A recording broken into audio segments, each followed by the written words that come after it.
ప్రియమైన దేవుని బిడ్డలారా, మీకు శుభములు వందనములు తెలియజేస్తున్నాను. అనుదిన ధ్యానమునకు స్వాగతం. యెషయా గ్రంథం 58వ అధ్యాయం. యెషయా గ్రంథం అంటేనే వాగ్దానముల పుస్తకం. వందల సంఖ్యలో వాగ్దానం మనకు కనబడతాయి.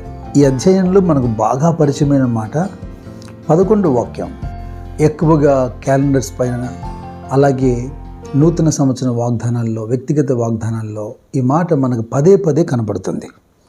యెహోవా నిన్ను నిత్యము నడిపించును, క్షామకాలమున ఆయన నిన్ను తృప్తిపరిచి నీ ఎముకలను బలపరచును.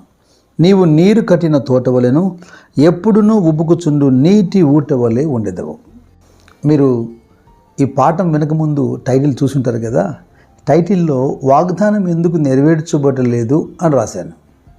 ఒక అధ్యాయంలో ఉన్నటువంటి ఒక వచనాన్ని వాగ్దానంగా ఆ కార్డు మీద రాసినప్పుడు, ఆ వాగ్దానం తీసుకున్న వ్యక్తి, విశ్వసించిన వ్యక్తి, దాన్ని నమ్మిన వ్యక్తి ఆ అధ్యాయమంతా, అంటే ఆ వాక్యం మనకు పైన కింద ఉన్నటువంటి మాటలు చదివి వాటిని గ్రహించి అర్థం చేసుకుని ఆ వాగ్దానాన్ని పొందినట్లుగా దాని ప్రకారం జీవించినప్పుడు ఖచ్చితంగా వారి జీవితంలో ఆ వాగ్దానం యొక్క నెరవేర్పును చూడగలుగుతారు. ఈ అధ్యాయం అదే మనతో మాట్లాడుతుంది. అధ్యాయం ఇలా ప్రారంభమవుతుంది. తాళక బూర ఊదినట్లు ఎలుగెత్తి బిగ్గరగా కేకలు వేయము. యాకోబు ఇంటి వారికి వాస్తవం తెలియాలి, వారి యొక్క అపరాధము పాపము తెలియాలి. కారణం ఏంటంటే, వారు ఏమనుకుంటున్నారు? తమ దేవుని న్యాయవిధిని విడవక నీతిని అనుసరించు వారైనట్టు అనుదినము నా యొద్ద విచారణ చేయుచు నా మార్గములను తెలుసుకొన ఇచ్చ కనపరచుదురు. తమకు న్యాయమైన తీర్పులు తీర్చవలనని వారు అడుగుదురు. దేవుడు తమకు ప్రత్యక్షుడు కావాలని ఇచ్చేయింతురు. ఇదంతా ఏదో పాజిటివ్గా మంచిదే కదా అన్నట్టుగా కనబడుతుంది కదూ. నీతిని అనుసరిస్తున్నవారు కాదు, నీతిని అనుసరించినట్టుగా కనబడుతున్నవారు. ఈ మొదటి 3 వచనాల్లో ఫాస్టింగ్ అండ్ ప్లీజెస్ గాడ్ అన్నమాట. చాలా వరకు ప్రజలకు తెలిసింది ఒకే ఒక సిద్ధాంతం, దేనికైనా ఉపవసించి ప్రార్థించటం. ఉపవసించి ప్రార్థిస్తే తప్పక దేవుడు ఇస్తాడులే అన్న ఒక నమ్మకం. నేను ఉపవాస ప్రార్థనకు వ్యతిరేకంగా మాట్లాడడం లేదు. ఇక లేఖనం ఏమంటుందో జాగ్రత్తగా గమనించండి. 3వ వచనంలో వారు కూడా అదే అడుగుతున్నారు. మేము ఉపవాసం ఉండగా నీవెందుకు చూడవు? మేము మా ప్రాణములను ఆయాసపరచుకొనగా నీవెందుకు లక్ష్య పెట్టవు అని అందరూ. మీ ఉపవాస దినమున మీరు వ్యాపారం చేయుదురు, మీ పనివాని చేత కఠినమైన పని చేయించుదురు. 57వ అధ్యాయంలో నేను వారి ప్రవర్తన చూచి తిని అన్నాడు కదా. ఇక్కడ కూడా అదే బిహేవియర్ కనబడుతుంది. వీరి ఉపవాసము, వీరి ప్రార్థన, తమ శరీరాలని ఆయాసపరచుకోవడం, దుఃఖపరచుకోవడం వెనక నిజంగా దేవుడు లేడు, యథార్థత లేదు. ఎందుకంటే అటు వారిని చూస్తున్న దేవుడు అంటున్నాడు, ఈ ఉపవాసం నాకు అనుకూలమా అని. లూకా సువార్త 18వ అధ్యాయం 12వ వచనంలో ఒకడు మందిరానికి వెళ్ళి ప్రార్థన చేస్తున్నాడు కదా. వారమునకు 2 మార్లు ఉపవాసం చేయొచ్చు, నా సంపాదన అంతటిలో 10వ వంతు చెల్లించుచున్నానని తనలో తాను ప్రార్థించుచుండెను. 2 మార్లు చేసే ఉపవాసం, ప్రార్థన, లేదా అతడు ఇచ్చేటువంటి అర్పణ, దేవుని మందిరానికి వెళ్ళినటువంటి ఆ వైనం అతనికి ఎందుకు నీతిని తీసుకురాలేదు? అతడు ఆచరిస్తున్నటువంటి ఆధ్యాత్మికమైన ఆచారాలు మంచివే అని కనబడుతున్నా అతని ఉద్దేశం మంచిది కాదు. ఇక్కడ ప్రవక్త ద్వారా ప్రభు ఇస్తున్న కంప్లైంట్ ఏంటంటే, ఉపవాసం ఉండి మిమ్మల్ని మీరు ఆయాసపరుచుకుంటున్నారు అంటున్నారు కదా, మీరు ఎదుటి వారిని కూడా ఆయాసపరుస్తున్నారు. 4వ వచనం అదే అంటుంది కదా, మీరు కలహపడతారు, వివాదం చేస్తారు, అన్యాయంగా గుద్దులాడతారు, ఇతరులతో వెట్టి పని చేస్తారు.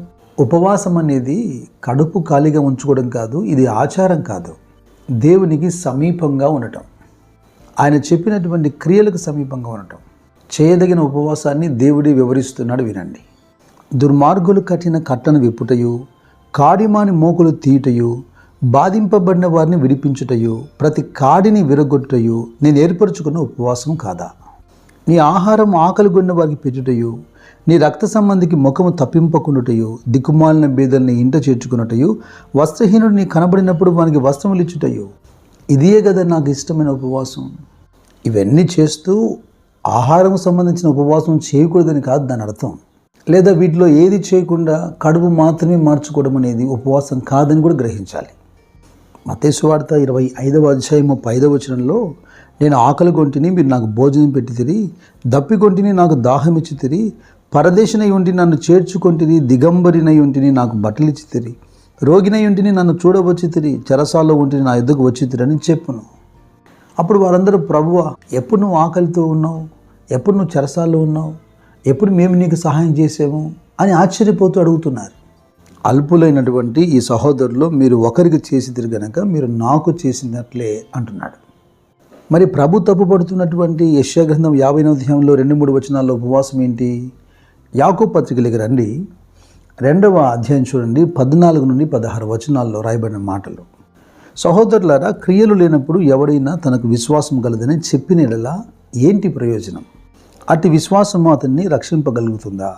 ఎవడైనా సహోదరుడు దిగంబరుడై ఆనాటి భోజనము లేక ఉన్నప్పుడు మీలో ఎవడైనా శరీరము కావలసినవి ఇయ్యక సమాధానముగా వెలుడి చలి కాచుకొనుడి తృప్తి పొందుడని చెప్పిన యెడల ఏమి ప్రయోజనం? క్రియలు లేని విశ్వాసము కానీ ప్రేమ కానీ అది వ్యర్థం అంటున్నాడు. ఇలాగన ఇన్ని వచనాలు రాయబడిన తర్వాత ఇప్పుడు వాగ్దానం గురించి మాట్లాడుతున్నాడు. యెషయా 58:9-11. ప్రభువు చెప్పినట్టుగా నువ్వు ఉపవాసం చేస్తున్నప్పుడు స్వస్థత నీకు శీఘ్రముగా లభిస్తుంది అంటున్నాడు. ఇదిగో నీ వెలుగు వేకువ చుక్కలాగా ఉదయిస్తుంది. యెహోవా మహిమ నీ వెంట నడుస్తుంది. నీవు పిలవగా దేవుడు వెంటనే ఉత్తరమిస్తాడు. చీకట్లో నీ వెలుగు ప్రకాశిస్తుంది. ఇక అంధకారము నీకు మధ్యాహ్నం లాగా ఉంటుందట. యెహోవా నిత్యము నిన్ను నడిపిస్తాడు. అప్పుడు నీవు నీరు కట్టిన తోట వలెనో ఎల్లప్పుడూ ఉబుకుచుండు నీటి ఊట వలె ఉంటావు. ఈ వాగ్దానం మీకు వినపడిందా? ఈ వాగ్దానం మీకు దొరికిందా? ఈ వాగ్దానం వెనక ఉన్నటువంటి సందేశం ఇది.